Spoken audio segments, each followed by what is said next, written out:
Everybody, welcome back to my channel. This is your Highland girl with her story. Pull up a chair. So, they said forgiveness is for you. Forgiveness is not for anybody else, but is for you to get your healing. But what if you're not given the chance? And by the time you turn around, there's propaganda spreading. By the time you turn around, you realize that you're just a pawn where they just use you and just dump you aside. And you're supposed to be the level headed one, and you're supposed to be like, okay, I forgive them. But how many times would you forgive somebody and then turn around and turn the cheek again for you to get slapped? I feel like, yes, you forgive them, you walk away, you brush your hand, leave them, and you walk away, leave them because you can't let people let you bite your tongue too many times you might ending up don't having a taste bud left, right? So you said, all right, yeah, forgive them, move on, leave them alone, yeah. But on the other side, and when you had but to something, you change the whole dynamics of it, yeah. So and so and but is the same word using. So I like to use so instead of but. Let me tell you my story. At 14, I was living in Jamaica, Signum to be exact, St. Catherine. And I was going to a certain school, but I couldn't afford to take myself to school Monday, Tuesday, Thursday, Friday. So I would go to school 4 days a week because I could not afford to go on Wednesdays. Reason being, I have a day's work at 14 to go do a lady's laundry. Mark, when I go there, maybe 6:30, 7 in the morning, because I'm going to go start early. This lady have like she have clothes put down from 1912 that did not get washed until that time. And so I would be surrounded by dirty clothes and they would smell like she find them in the dunder, and I would sit and they would be dirty. And I sit there, she would give me a bar of cake soap and the fab, whether the fab soap is Breeze or Sudsil. Remember them days? Yes.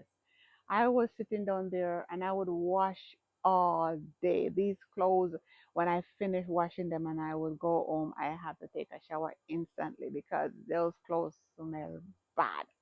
Right? All this time, why am I doing this? Because I would like to pay my bus fare and my lunch money, and if I need a book or a pencil, crayons or erasers, I'll be able to buy them because I did not have mother and father to do these things for me. So I'm doing that to finish up school before I think I was at what in we call it all age. So we have to do that before we get into high school, yeah? So the principal of the school at the time, she would look and see who did not come to school what one day from when. And I remember Tuesday morning I walked in and she said, "You come here." And I would go to her and she said, "I noticed that you're not in school on Wednesdays. I want to know why." Now, when I go to school, my uniform is nice. I'm clean. I'm okay. I don't look like I'm starving. I don't look like I'm suffering. But you couldn't tell. I did not look like my trials. I did not look like it. Yeah. And so I explained to her that I do a day's work on Wednesdays and Saturday to suffice my traveling expense and lunch money. And sometimes I didn't even have enough to buy lunch, especially if I want to buy my exercise books and my whatever book that I need to buy, you know. So she said, okay, all right. She is going to take the Wednesdays away from me where I wouldn't have to go wash that woman's dirty laundry. But if I want for extra money and Saturdays, I could still go clean the house that I was cleaning on Saturday. I took a friend with me because the house was too big for me alone. So, and then now you took somebody with you, you're going to have to split that money. So that's what I did. Fast forward into the time now, it's come on to where we're changing schools and need to find parents, right? It so happened that during that time of the principal helping me, my father ended up, I heard about a woman he was living with. So I went there, check it out to see if I would be able to stay with them. So whatever school that I was gonna be going, I would not now live in that area. I would be closer, maybe in the town area then. Yeah.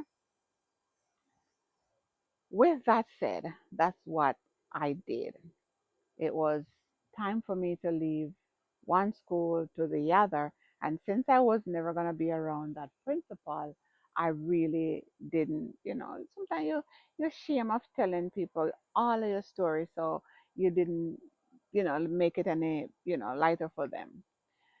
Bottom line is, it so happened that that stepmother had gotten killed. And now my back is up against the wall, and I don't know my mother. I don't know where she is. I've never seen her. I heard that she left me before I was 2, and I don't know where to find her. So now I went back to my sister because my sister was what? My sister was 14 when I was 4, and so she was raising me. But there's a lot of stuff that was going on where I need to get away from. So I think to myself, you know what? Or I thought to myself, if I find my mom, then all of that would have changed and life would become a little bit easier. Lo and behold, now I went on a farm and I helped to feed the chickens and other stuff that I did so I could actually get the money to pay the way to find my mother. Now, with all of this said, I was in St. Catherine, Signum, Spanish Town, right? And and wow, almost get bitten by a bee. Anyhow, I was in that area and I wanted to find my mother. So my mother lived in Linstead, and I was in Spanish Town, right? But before that, I was where somewhere else where she would have known where I am. Now, with all of that, with all of this said, I found her.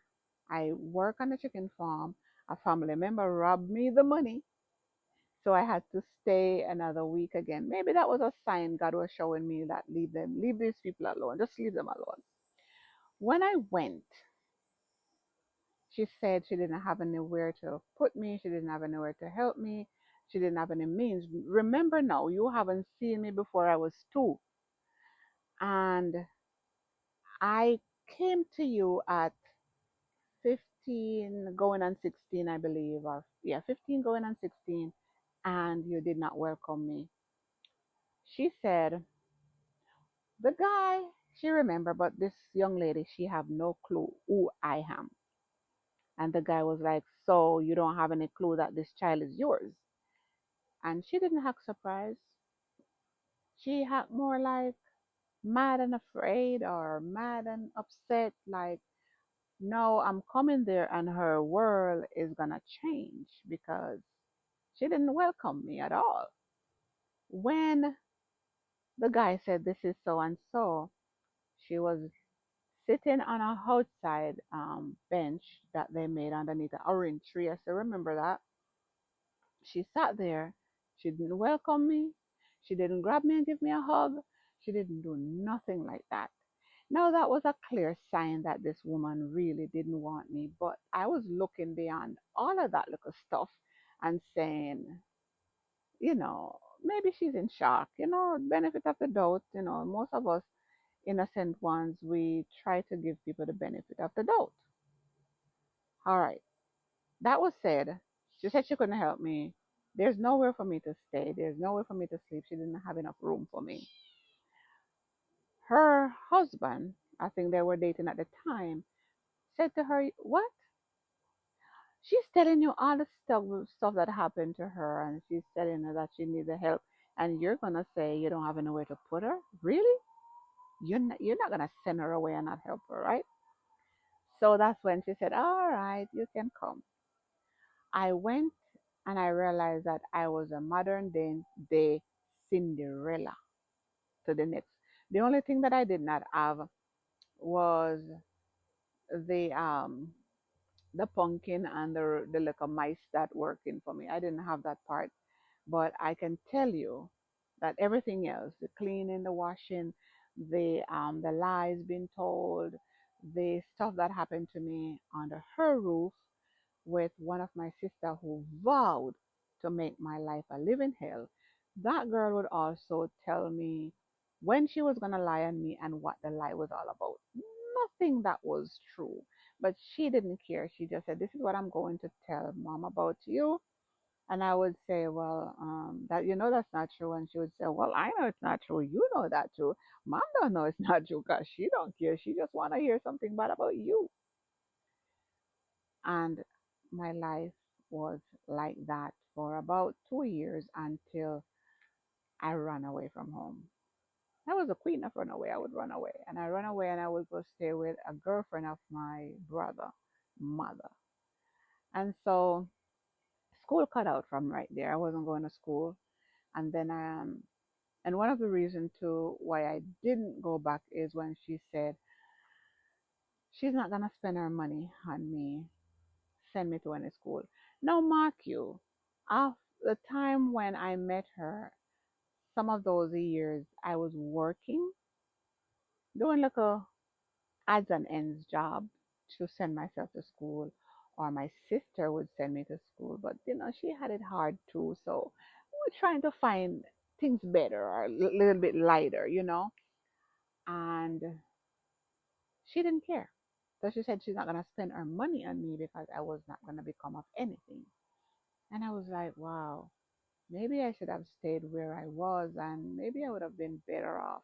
But to me, it was too late. So I keep running away, running away here or there until I ended up go stay with one of her sister at her sister job. And yeah, that's where I worked. But I didn't care because the surrounding was different and I did not have anybody lying on me and so forth. So I would just, do all the work that they want me to do until I decided I was going to change that life. Fast forward in now to why I'm telling this story is because with all that is said and done and all that had transpired, I decided that I was still going to help out in every way possible. While I was there in Jamaica, I would help out. I would do stuff for them. I furnished her house twice. Yeah.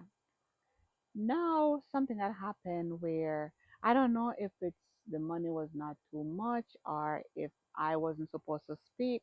My truth and their truth is something different. And I am in America. I have my YouTube channel and I wrote books and I'm making money and I am not helping. I am not giving them my asset and defecate through my ribs. So obviously they are not happy with me to the point where they said to get lost and they don't need anything from me and because I don't give a damn. No, they're saying I don't give a damn about the same woman who sent a message to my relatives, my sisters and brothers who were struggling with me when they were kids, that I need help. Tell her daddy to kill her and eat her. So she want my father to analyze me and use me as food. That is coming from the mouth of a mother, right? And I was told that because of me, her life was messed up. Now, how do a baby who has nothing to do with a mother getting pregnant, it's a decision that person made. How am I responsible for your mishap? And I feel like even now, with all that is going on, that fat is still, I'm still being fried. with that fact. So when I said forgiveness is not for them, it's for me, but it's kind of a little rough, where you feel like you're coming up on the rough side of the mountain because, as a friend put it out to me, and she said, the mountain is never smooth. It always has to be rough for you to climb it. But with everything that I now said, not everything you heard yet, where have I gone wrong? Is it because I was the one who sought them out and find them? Is it because I am the one who makes sure that certain things that she didn't have, she gets? Is it because I am the one who will say, okay, give her this or do this for her? Because at one point I felt like I was buying love. And I know that they have a song say, can't buy me love. Money can't buy me love, right? So I figured that it don't make sense no matter what I did or not do or done, the love and the care that I wanted was never gonna come from my relatives. Yeah, never gonna come from my relatives. So I'm telling my story. I wrote about my story, and I feel like they didn't even get the chance to take the chance or take the time and get the chance to really know me. Really, like, who is my sister? Who is my little sister? And who is my big sister? Who is my daughter? What kind of person is she? Or is it that they see and there's a certain light that is in me that they can't comprehend? Because they have me scratching my head like, say what? Who should have cared more? And how can I care more? And when I wash my hands from all this and saying to people, if you have a mother and a father, sister and a brother, wife, cousin, sister, aunt, auntie, daughter, friend, husband, and you don't know them, let them stay where they are. Because speaking from experience, I can tell you, you are gonna get the sugar honey iced tea at the end of the stick, because you will never ever measure up to them, no matter what you do, no matter what you say, no matter how much you give. It will never be enough from certain relatives. Remember now, your family, you can choose your family because you can choose to have a child or not have a child. You can choose your parents, but you can choose to walk away from their behavior. You can choose not to put up with her bull sugar honey iced tea, and you can just brush it off. If you ever grow up about, you have free range chicken and you see them out in the rain, and when they stand in the rain, they stand less away and all the feathers come in and their tail is all the way down, and the water, I watch them, the water just go to the feather because they close all the feather, and the water go and it just runs off. So that was said, let it flows off your back like water flows off duck's back. It's not only the duck's back, but if you think you're a chicken, let it flow off your back, right? Thank you for pulling up your chair, and I hope you will stay tuned for more from my book, The Tears Behind My Smile. What good, you're here?